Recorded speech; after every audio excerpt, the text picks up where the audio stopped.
Welcome, ladies and gentlemen, to yet another episode of The Impact, the first one in the middle of Proving Grounds RMC, and what a week it has been. I was really excited coming into this. It's when we get the chance to see how Academy teams measure up against amateur teams and vice versa, and this week really didn't disappoint. We got a great showing from not just Academy teams, but the amateur teams as well, and let's go ahead and break that down. Yeah, and if anything, I'd put it the other way around. We're expecting some miracles from amateur teams, but I'm actually impressed by what a lot of the academy teams had to pull out here. And without further ado, I want to just dive right into the brackets here because there was so much that happened this week. And let's start with the amateur scene because that is ultimately where our roots are. And unfortunately, majority of the amateur teams did get knocked down when they faced the academy teams, with one exception. And you know I'm a big fan of them, Tia. I'm happy they did it again.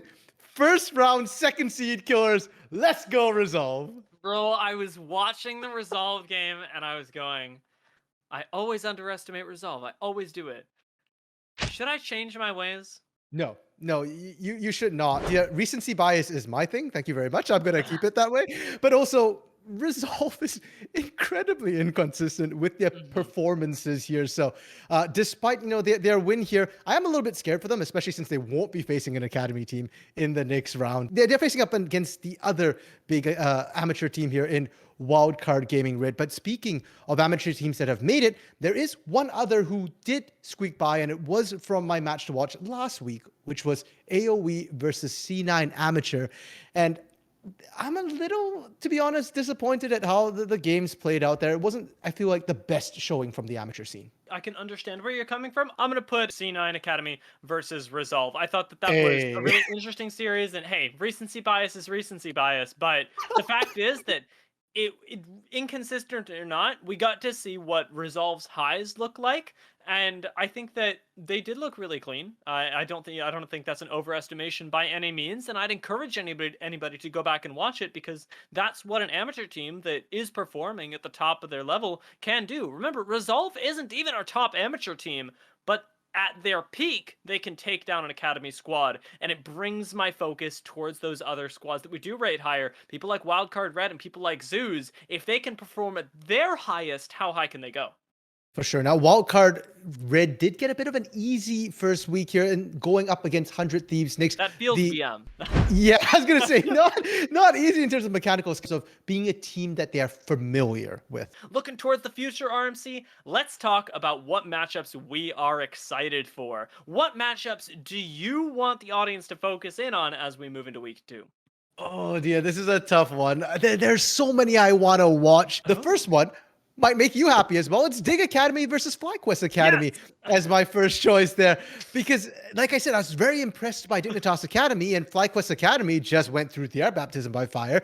This is going to be a beautiful matchup to watch. I cannot wait to see these teams who have faced amateur teams going head-to-head. My matchup to watch comes from the losers bracket. I'm really excited for Immortals Academy up against Zeus, because I know Zeus didn't really have a fair first week because they're going up against the team that I think is going to win the tournament.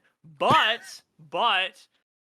now they get to face off against another Academy squad, and I think that they should be able to take down Immortals.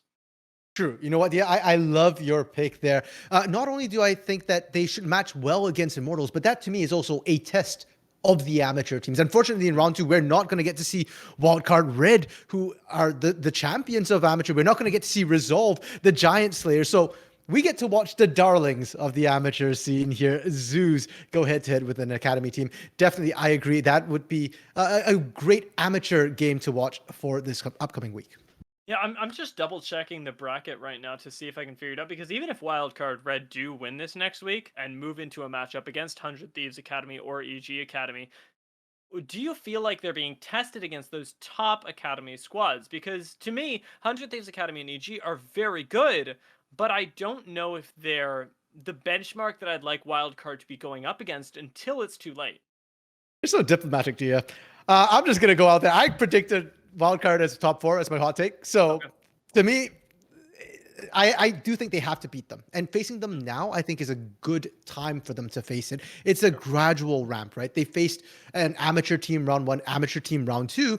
I'd like to see them cut their teeth on perhaps not the top of the academy teams. And if they fall here, that's not a good sign for my predictions. But if they win here, then I do feel like it's a gradual climb to then face off, against what is effectively sort of the semifinals there in the fifth round. And that should be really where you need to be if you want to make top four.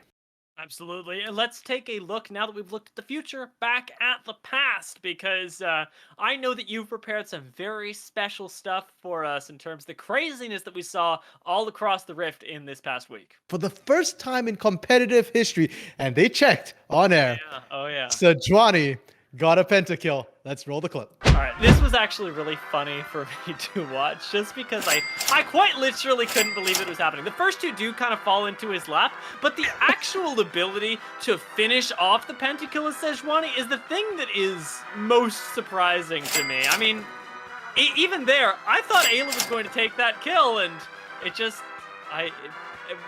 what a F's in the chat for Supernova, I think, is what we come out of this with. Yeah, I mean, literally, Link's got gift wrapped right at the end there to give the pentakill.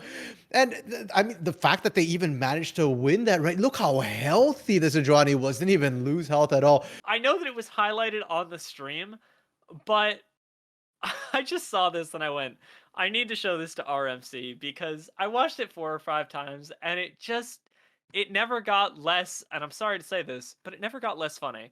I'm gonna send you this right now. Let's take a look at a clip from the Resolve versus C9 Academy series. Before we begin, the thing that is important to note is just King. This clip is all about King. Oh. I want you may know what I'm talking about, but I want you to watch one man's mental be utterly destroyed. Let's start this. 3, 2, 1, go. Shall we throw up the not safe for work tag?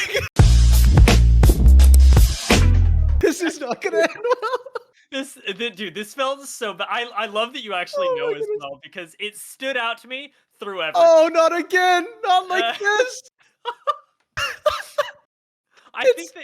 I think they highlighted it on cast too, but you pointed out something really important about Array and APA here that I wasn't even thinking of when I watched this. They don't look at him. Yeah, I mean, this is why I knew at the moment you were saying the crumbling of one man's mental, watch King. I knew where we were going, because when I saw this as well, I could not help but I was laughing my head off when I saw this, and I'm actually tearing up from this. It's really crazy, right? This is what I have to give, and well, unfortunately for C9 Academy, it was not enough, but man, oh man, what a hilarious play. Yeah, I just love the way, as you pointed out, like APA and Array just went, oh, you guys got this. And he throws out the chain of corruption too. And then he just kind of retreats back into that alcove, like, you don't see me here. I missed a change. No one saw that. I'm not here. And the Orange Trundle just kind of go in. They don't even take damage taking this Varus down. It's hilarious. It's brutal to watch. And you know what? This is why I love Resolve. It is one of the worst feelings. So that was an incredible thing to watch. Of course, another series that I recommend. All of them I recommend. But before we take off today, RMC, just a quick reminder, what's your series to watch going into next week? Okay, yeah. So I have 2. And they are Dig Academy versus FlyQuest Academy there. That's the one to make Dia happy and let me get a second one in. And the other one was going to be EG Academy versus 100 Thieves Academy. And if I may nominate a third, of course, Immortals Academy versus Zeus from the losers bracket should bring a lot of hype to the table. So you got 3 matches to watch. You guys got a lot of homework this week. But don't worry, because if you don't manage to watch them, we will be here on the other side to tell you everything that happened in NA Amateur. I'm Dia. And I've been Random and Incaster. And we will see you next week on another episode of The Impact.